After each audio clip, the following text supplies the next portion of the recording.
والصلاة والسلام على رسوله خاتم النبيين وعلى آله الطيبين وأصحابه الطاهرين والمؤمنين والمسلمين كلهم أجمعين. أما بعد، فقد قال الله سبحانه وتعالى في كلامه القديم والفرقان الحميد: أعوذ بالله من الشيطان الرجيم. بسم الله الرحمن الرحيم.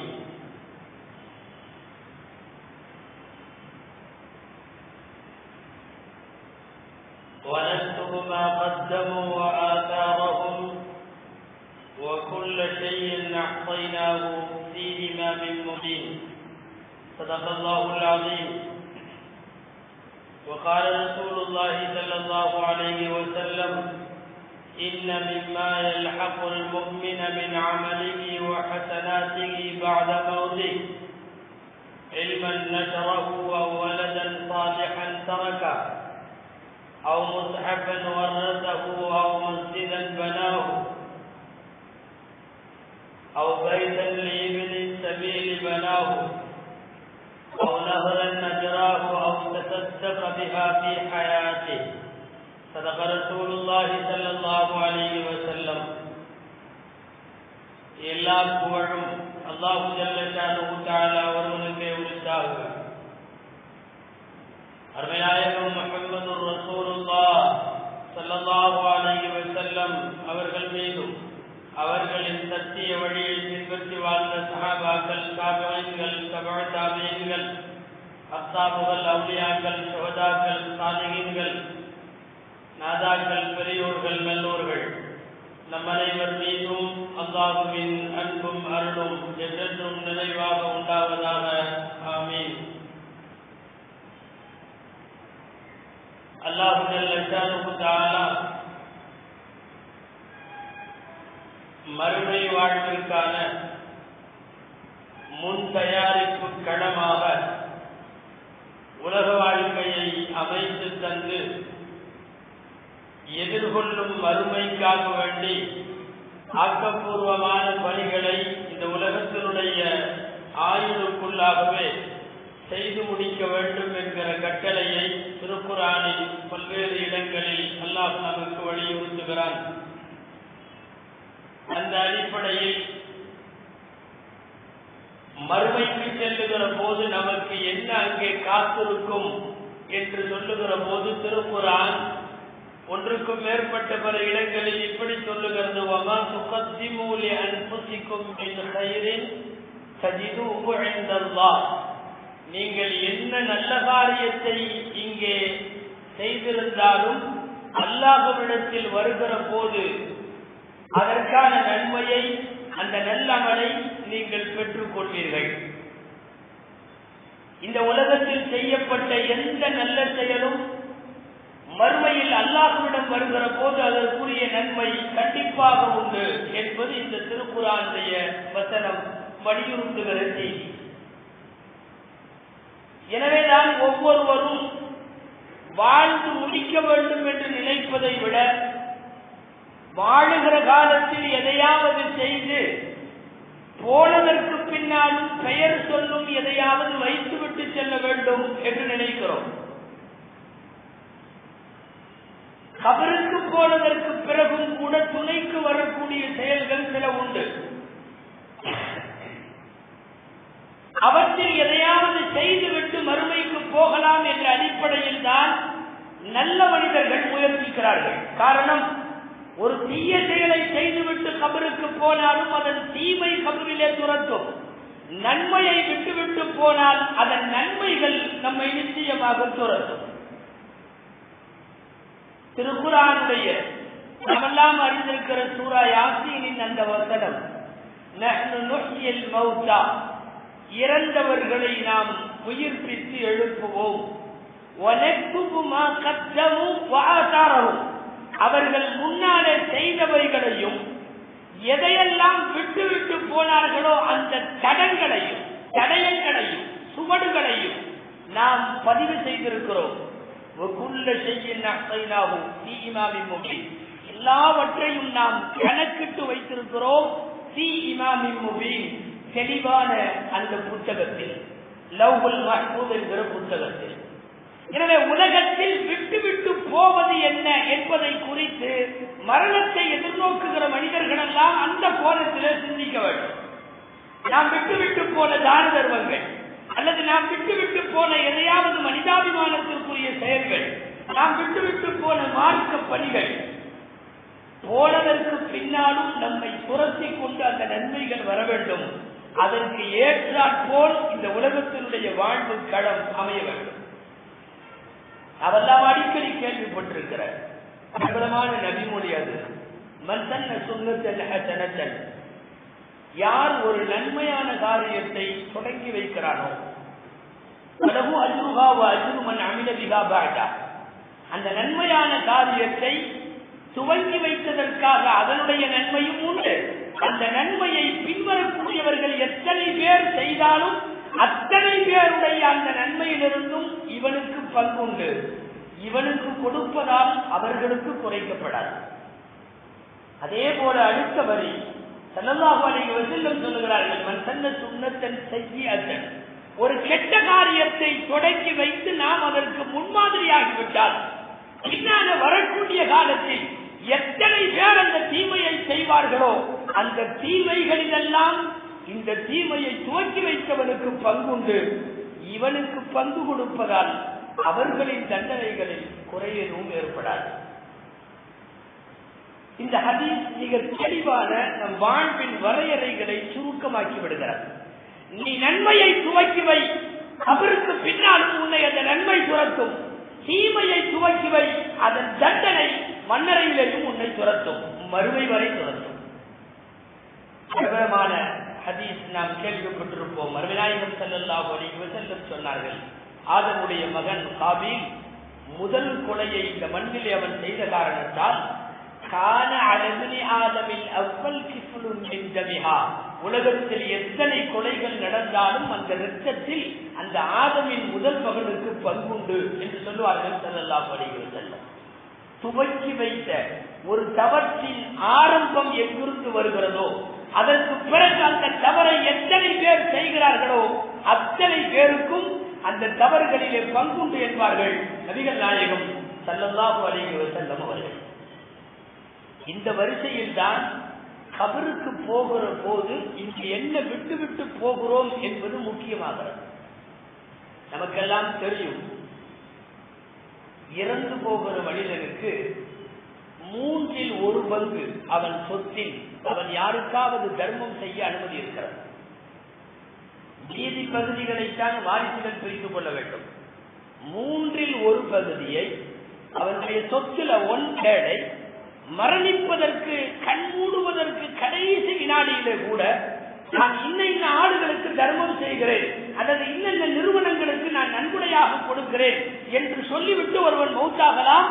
1/3 சொத்தில் அவன் தான் விரும்பியவர்களுக்கு வசியத் என்கிற மரண சாசனம் செய்து கொடுப்பதற்கு மார்க்கம் அனுமதி தருவதை மையமாக வைத்து மார்க்க அறிஞர்கள் அங்கே குறிப்பிடுவார்கள்.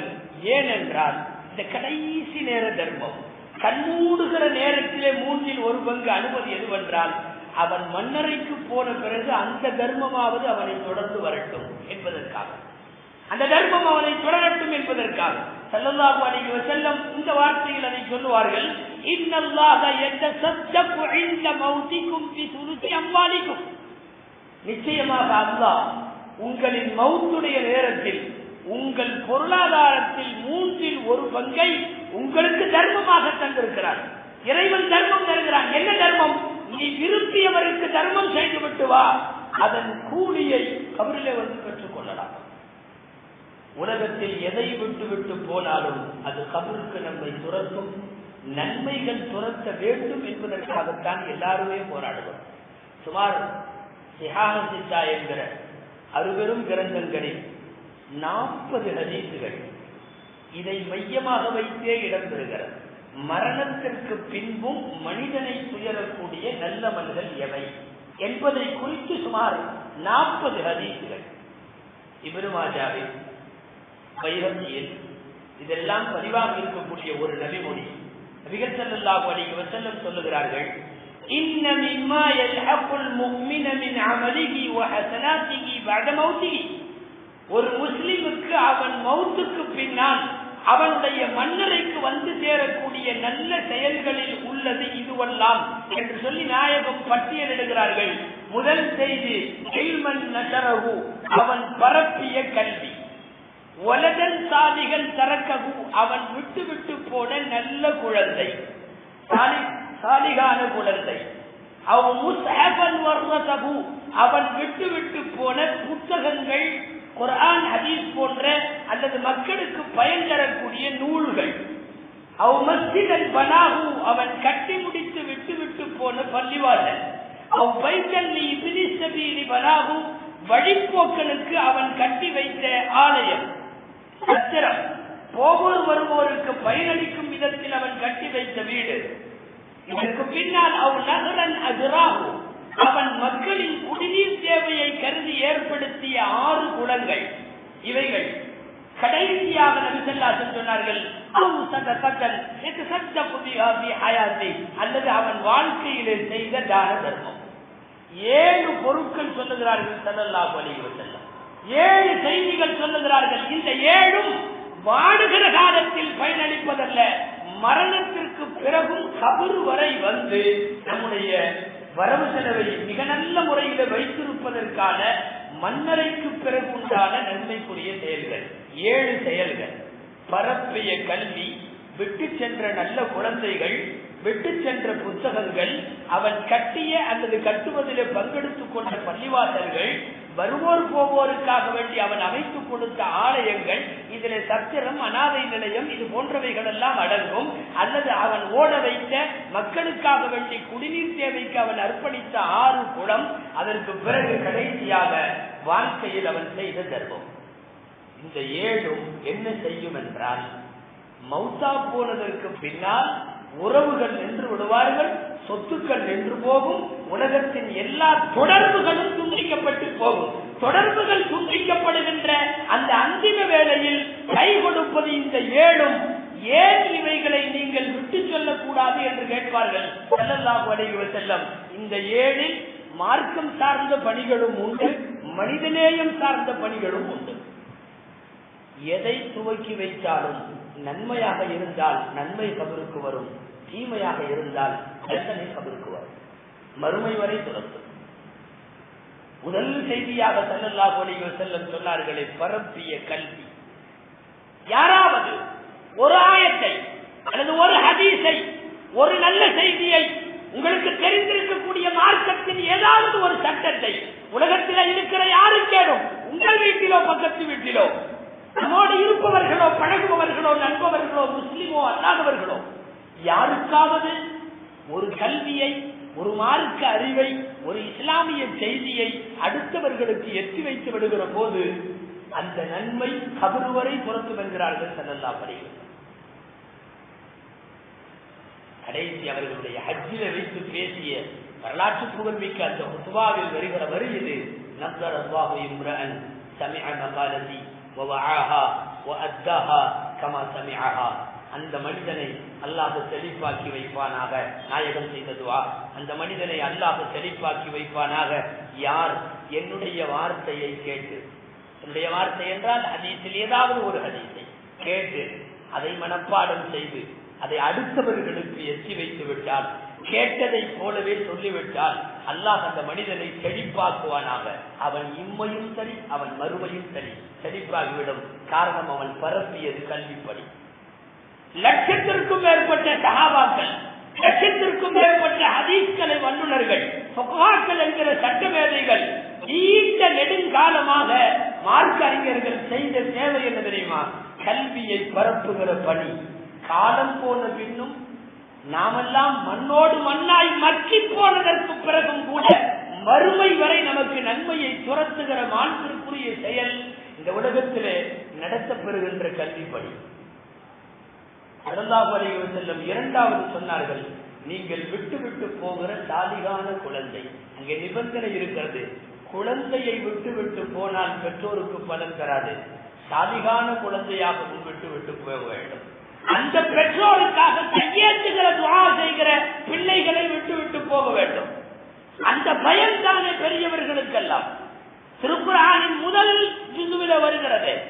மரணத்தினுடைய கடைசி விளிம்பில் இருந்த யாக்கூப் அலைஹிஸ்ஸலாம் மக்களை எல்லாம் கூப்பிட்டு பெற்றெடுத்த மக்களை வைத்துக் கொண்டு கேட்பார்களே,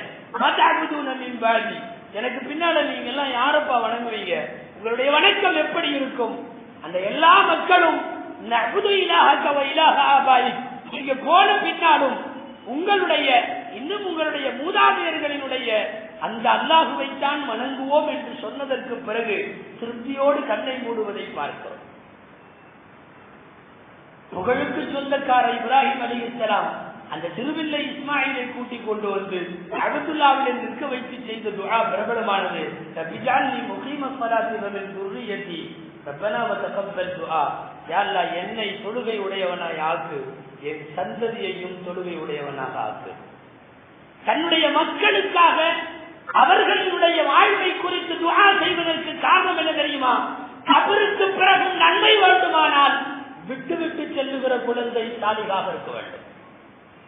அதே இப்ராஹிம் அலைஹிஸ்ஸலாம் கேட்கிறார்களே, குர்ஆனிலே இருக்கிறது, வஅஸ்லிஹ் லீ ஃபீ ذُرِّيَّتِي இன்னி துப்து இலைக்க வ இன்னி மினல் முஸ்லிமீன். யா அல்லாஹ், என் சந்ததியை சீர்திருத்தமா பண்ணிடு. எப்படியாவது வழி தவறிட்டார், ஏதாவது மோசம் போய்விட்டார், வஅஸ்லிஹ் லீ ஃபீ ذُرِّيَّتِي என் சந்ததியை சீர்திருத்தம் செய்து விடு. இவைகளெல்லாம் எதற்காக என்றால், எந்த வகையிலேயும் மறுமை குறித்து அச்சப்பட தேவையில்லாத நபிமார்கள் துஆ செய்கிற போது அந்த வார்த்தையிலே துஆ செய்கிறார்கள், சந்ததிகளை குறித்து கவலைப்படுகிறார்கள் என்றால். ஸல்லல்லாஹு அலைஹி வஸல்லம் பரப்பிய கல்வியை சொன்னார்கள், சாலிகான குழந்தைகளை விட்டு செல்வதை சொன்னார்கள். இறந்த பின்னும் துரத்துகிற நல்லமல்களில் மூன்றாவது நாம் விட்டு சென்ற ஏடுகள் என்றார்கள். வெறும் குர்ஆன் என்று கூட சொல்லவில்லை. குர்ஆனோ ஹதீஸோ வரலாறோ இஸ்லாமிய சட்டமோ அல்லது மனிதாபிமானம் சம்பந்தப்பட்ட நூல்களோ மக்களுக்கு பலன் தரத்தக்க ஏதாவது நூல்களை அவர் வெளியிடுவதோ பதிப்பதோ, அவர் ஆசிரியராக இருந்து எழுதியதோ தொகுத்ததோ, யாரோ எழுதியதை வாங்கி உரிமை எடுத்து வெளியிட்டதோ, மொத்தத்தில் புத்தக பணி, நூல் பணி, அதை மக்களுக்கு விட்டு விட்டு ஒருவன் போகிறான். அப்புத்தகத்தை வாசித்து யாருடைய உள்ளத்தை எல்லாம் அந்த புத்தகம் தொடுமோ அவ்வளவு நன்மையும் அவருக்கு போகும். இந்த வகையில யோசித்தால் நமக்கு நூல்களை எழுதி தந்த சஹாபாக்கள் காலத்தில் இருந்து இதுவரை மார்க்க சட்டங்களை எல்லாம் எழுதி தந்த அந்த முன்னோர்கள் நினைக்கவே செல்கிறது, எத்தனை கோடி கோடி நன்மைகளுக்கு அவர்கள் உரித்தானவர்கள். யாருக்காவது நாம் கொடுக்கிற ஒரு சிறு புத்தகம் அல்லது மார்க்க விளக்க நூல் எங்கோ கொண்டு போய் விட்டு விடுவேன். ஃபைவ் ஸ்டார் ஹோட்டலினுடைய காவலாளி, முஸ்லிம் காவலாளி, நடந்த சம்பவமாக முஸ்லிமானவர்கள் இவர்கள் ஏன் இஸ்லாத்திலே சேர்ந்தார்கள் என்கிற நூலில் பதிவாகி இருக்கிற செய்தி இது.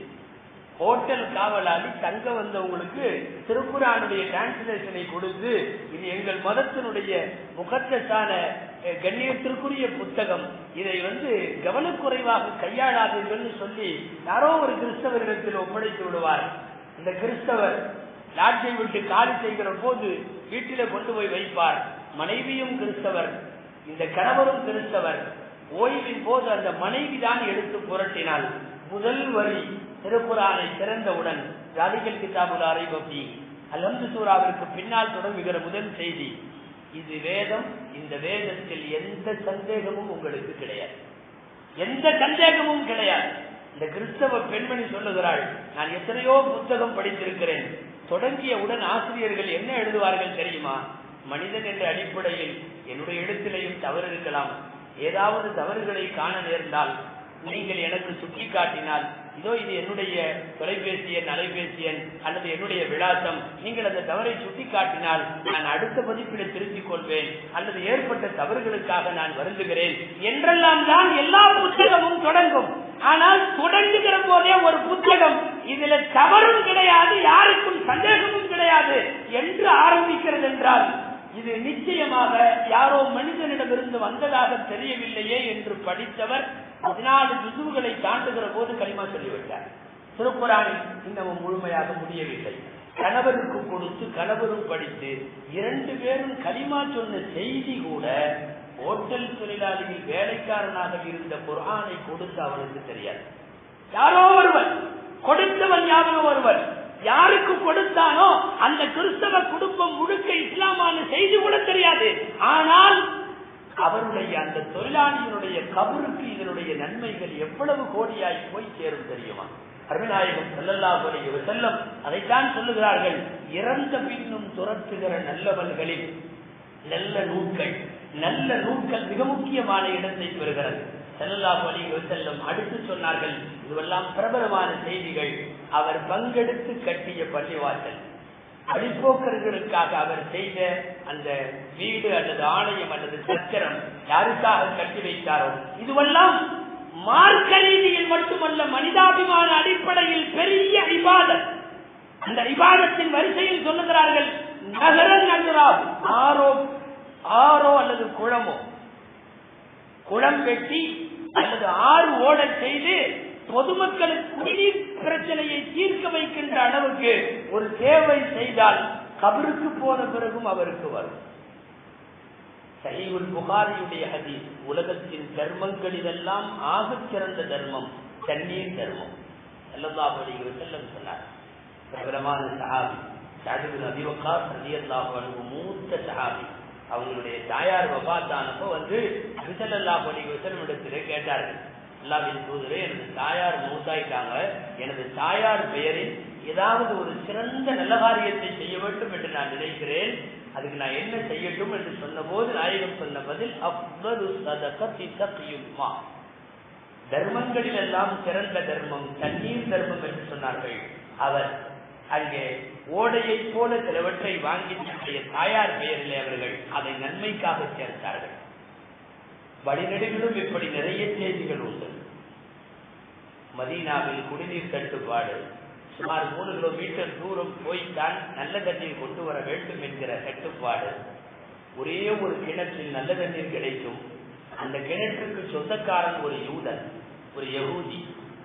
அந்த கிணற்றுக்கு பேரூமா என்று பெயர். இன்றைக்கு வரையும் மதீனாவிலே அந்த கிணறு இருக்கிறது. அது வரலாற்று சின்னமாகவும் ஆக்கப்பட்டிருக்கிறது. அந்த பேரூமா பெருகி வரும் மதீனாவினுடைய முஸ்லிம்களின் குடிநீர் தேவைகளை ஈடு செய்ய முடியாமல் ஸல்லல்லாஹு அலைஹி வஸல்லம் இந்த தண்ணீர் தர்மத்திற்கு யாராவது தயாரா என்ற போது உஸ்மான் ரலியல்லாஹு அன்ஹு போனார்கள். இந்த யகூதியிடம் பேசினார்கள், எனக்கு கிணறு விற்பனைக்கு கொடுத்து விடு, நான் வாங்கி கொள்ளுகிறேன். யூதன் விஷமத்தனத்தோடு பார்த்தான். உஸ்மான் பெரிய செல்வந்தர், கொஞ்சம் பேசி கிணறும் நம் கைவிட்டு போகாமல் அதே சமயம் காசும் வாங்க வேண்டும் சொன்னான். முழுசா விற்கிற ஐடியா இல்லை, ஆனா ஒரு பெரிய தொகை, நான் சொல்ற தொகை 1000 தீனார்கள் திருகுங்கள் கொடுத்துட்டு, ஒரு நாள் கிணறு உங்களுக்கு, நான் தண்ணி எடுக்க மாட்டேன், நீங்கள் எடுத்துக்கொள்ளலாம், மறுநாள் அது எனக்கு, நான் மட்டும் பயன்படுத்திக் கொள்வேன். இந்த ஒப்பந்த அடிப்படையில 10,000 திருகங்களை கொடுத்து அந்த வேரூமா என்கிற நல்ல தண்ணீருடைய பெரிய அந்த கிணற்றில் தான் பார்ட்னர் ஆகிவிட்டார்கள் உஸ்மான் ரலியல்லாஹு அன்ஹு. உஸ்மான் வீட்டுக்கு எவ்வளவு எடுத்து விட போகிறார் என்று நினைத்தானோ என்னவோ, உஸ்மான் ரலியல்லாஹு அன்ஹு அல்லாஹ்வின் தூதரிடத்தில் வந்து சொன்னார்கள், ஒரு நாள் விட்டு ஒரு நாள் அந்த கிணற்றுக்கு நான் உரிமையாளர், மதீனா முஸ்லிம்கள் அத்தனை பேரிடமும் சொல்லுங்கள், கிணற்றிலே தண்ணீர் எடுத்துக் கொள்ள சொல்லுங்கள், தண்ணீர் எனக்கு தேவையில்லை. தினந்தோறும் ஒரு நாள் விட்டு ஒரு நாள் அத்தனை பேரும் வந்து தண்ணீர் எடுத்து முற்றிலும் கிணறு காலியாகிற அளவுக்கு வறண்டு போய்விடும். அடுத்த நாள் தண்ணீர் இருக்காது. யூதனுடைய நாடு அது ஊறக்கூடிய நாள், அதற்கு அடுத்த நாள் தான் தண்ணீர் நன்றாக வரும். சில நாட்கள் சென்ற போது யூதன் யோசித்தான், நாம் ஏமாற்றப்பட்டு விட்டோம், இவர் வாங்கி வக்குவு செய்வார் என்று தெரிந்திருந்தால் கொடுத்திருக்க கூடாது. இப்ப நமக்கென்று வாங்கி வைத்திருக்கிற நாடும் கூட வேஸ்டான நாள் அல்லவா இருக்கிறது, தண்ணீர் கிடையாது. மீண்டும் உஸ்மான் ரலியல்லாஹு அன்ஹுவிடம் அந்த யூதன் வந்தார். வந்து சொன்னார், எனக்கு இருக்கிற அந்த ஒரு நாளையும் உங்களுக்கே வித்தரலான்னு முடிவு பண்ணிட்டேன், நீங்களே வீதத்தையும் விடை கொடுத்து வாங்கிக் கொள்ளுங்கள். உஸ்மான் ரலியல்லாஹு அன்ஹு மேலும் 4000 திருகங்களை கொடுத்து முழு கிணற்றையும் வாங்கி முஸ்லிம்களுக்கு வக்ஃப் செய்தார்கள். மதீனாவினுடைய குடிதண்ணீரின் ஒட்டுமொத்த தேவைகளையும் நிறைவு செய்த இன்றைக்கு வரையும் அந்த ஊர் மக்களுக்கு தண்ணீருக்கு பயன்பட்டிருக்கிற அந்த வேறொரு உமா கிணறு உஸ்மான் ரலியல்லாஹு அன்ஹு வாங்கி கொடுத்தது. ஸல்லல்லாஹு அலைஹி வஸல்லம் சொன்னார்கள், 6 குளங்கள் கிணறுகள் வெட்டி வைப்பது ஓட வைப்பது கூட கபருக்கு பின்னாலே வந்து சேருகிற பெரும் நன்மைக்குரிய செயல்கள். வெறுமனே குர்ஆன் திலாவத்துகளும் நோன்பும் சஜிதாவும் மாத்திரமல்ல, மனித குலத்திற்கான மகத்தான சேவைகள் எல்லாம் கபருக்கு பின்னாலே வரும். எத்தனை பெண்கள் என்னென்னவோ ஆசைப்பட்டு கணவர்களிடம் கேட்பார்கள். ஹாரூன் ரஷீத் அவர்களுடைய மனைவி ஜுபைதா அம்மையார் அவர்கள் ஹஜ்ஜுக்கு கணவரோடு போனார்கள். வழி முழுக்க ஏற்படுகிற குடிநீர் கட்டுப்பாட்டை பார்த்தார்கள். ஹஜ்ஜு முடித்து வந்தவுடன் கணவரிடத்தில் ஆசையை சொன்னார்கள். பக்தாதுல இருந்து, பக்கத்து ஊரெல்லாம் இல்ல, ஈராக்கில இருந்து அரபா மைதானம் வரைக்கும் ஒரு ஆறு ஓட வேண்டும். இந்த வழியில் பயணிக்கின்ற லட்சக்கணக்கான எந்த ஆசியும் கீழே குனிந்தால் அவர் தண்ணீர் அள்ளி குடிக்க வேண்டும். அதற்கு ஏற்பாடு செய்ய வேண்டும். இது என்னுடைய வாழ்நாள் ஆசை. கோடிக்கு மேல் சதுர மைல் பரப்பளவை ஆண்டவர்கள் ஹாரூன் ரஷீத் சொன்னார்கள், உனக்கு நான் இதை செய்து தருகிறேன். வழியில எத்தனை ஊற்றுக்கள் இருப்பது என்று கண்டறியப்பட்டது.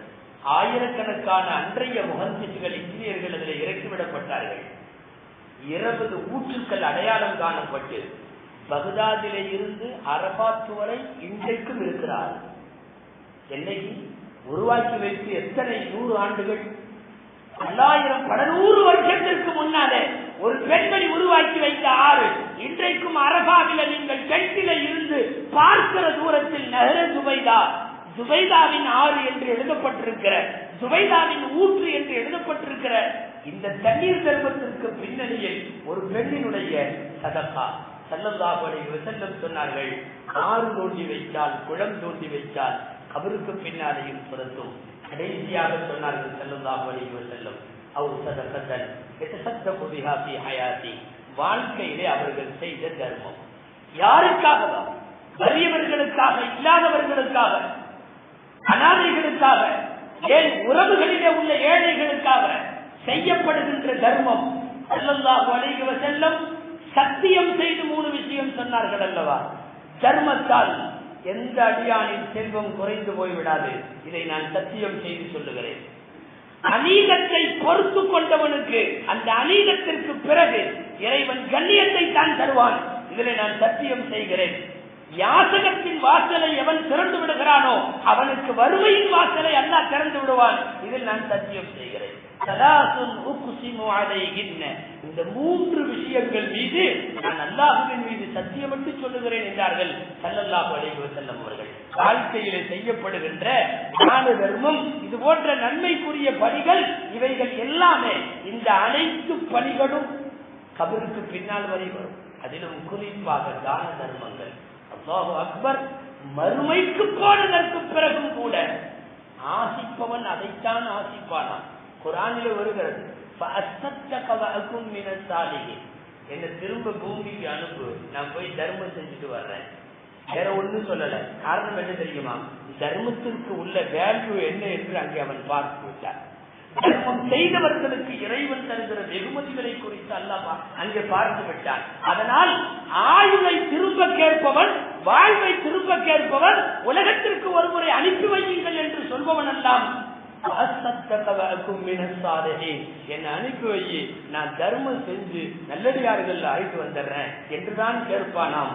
போனதற்கு பின்னாலும் பெயர் சொல்லுகிற இந்த பணிகள் வேண்டும்.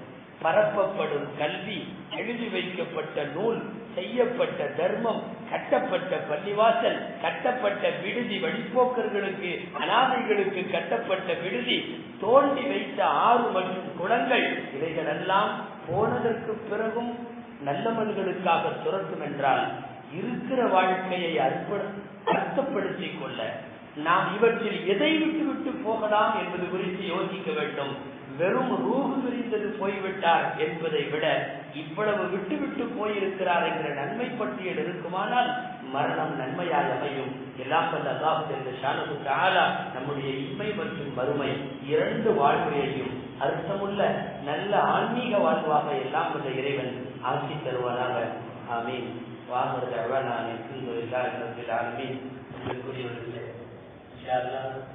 நாளை மறுதினம் ஞாயிற்றுக்கிழமை ஷபேவராத்தை முன்னிட்டு இன்றைய தினம் ஞாயிறு இஷா தொழுகை 9 மணிக்கு ஆரம்பிக்கப்படும்.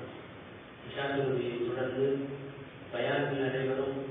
பயானுக்கு பின்னாலே திக்ரு துஆவெல்லாம் நடைபெறும். தஸ்பீஹ் தொழுகை நடைபெறும்.